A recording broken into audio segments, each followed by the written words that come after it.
ఏంటి సార్ మా ఏరియాలో రౌడీ కుర్రోళ్ళు అల్లరి భరించలేకపోతున్నాం సార్. బస్సు ఎక్కాలంటేనే భయం వేస్తుంది. అయితే ఏం చేయమంటావు? నీకు బాడీ గార్డ్ గా రమ్మంటావా, లేక మీ ఏరియాలో ఉన్న ఆడవాళ్ళందరికీ ఒక్కొక్క గన్ మ్యాన్ ఇమ్మంటావా? అది కాదు సార్.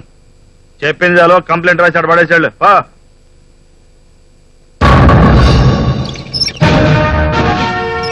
మేడం, కంప్లైంట్ రాయకుండా ఎందుకు వెళ్ళిపోతున్నారు? అది టీజింగ్ కేసు సార్. ఎవడో రేప్ చేసినట్టు చెప్తుంది. Mister Damodar, will you keep quiet? Please sit down. కూర్చోండి అమ్మా. రిలాక్స్. ధైర్యంగా చెప్పండి, మీ కంప్లైంట్ ఏంటి? అశోక్ నగర్ లో కుర్రాళ్ళ అల్లరి ఎక్కువగా ఉంది సార్. ఆ అల్లరి భరించలేకపోతున్నాం. చిన్న పెద్ద తేడా లేదు. ఆడది కనబడితే చాలు అసహ్యంగా ప్రవర్తిస్తుంటారు. మీద చేతులు కూడా వేస్తుంటారు సార్. ఆఫీసుకు టైం అయిందని కంగారుగా బస్ స్టాప్ కు వెళ్తే ఇదే పరిస్థితి. బస్ లోపల డాషులు ఇవ్వటం, గిల్లటం, టర్నింగ్ లో మీద పడటం. ఇంత కష్టపడి ఆఫీస్కి వెళ్తే లేట్ అయిందని ఆఫీసర్ తో చీవాట్లు తిరగటం తలుచుకుంటే ఏడుపు వస్తుంది sir. Please control control your self. I'm sorry. ఇంతకు ముందు 3 సార్లు కంప్లైంట్ చేస్తే ఎవరూ పట్టించుకోలేదు. నేను చూసుకుంటాను, మీరు బయలుదేరండి.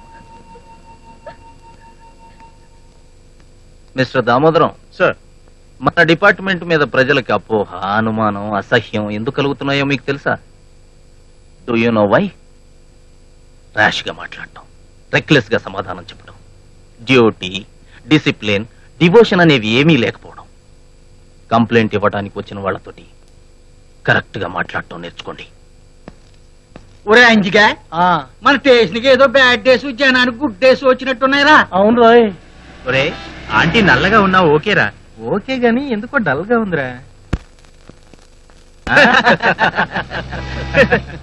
పక్కనున్న ఫిగర్ మాత్రం భలే ఉందిరా. ఇది మాత్రం మిస్ ఆఫ్రికా. ఎప్పుడు విరగడవుతుందని రోజు చచ్చిపోతున్నామే. ఇలాంటి వాళ్ళని AK-47 తో కాల్చి పారేస్తున్నా గానీ మనకు విముక్తి ఉండదు. ఇప్పుడు చూడరా.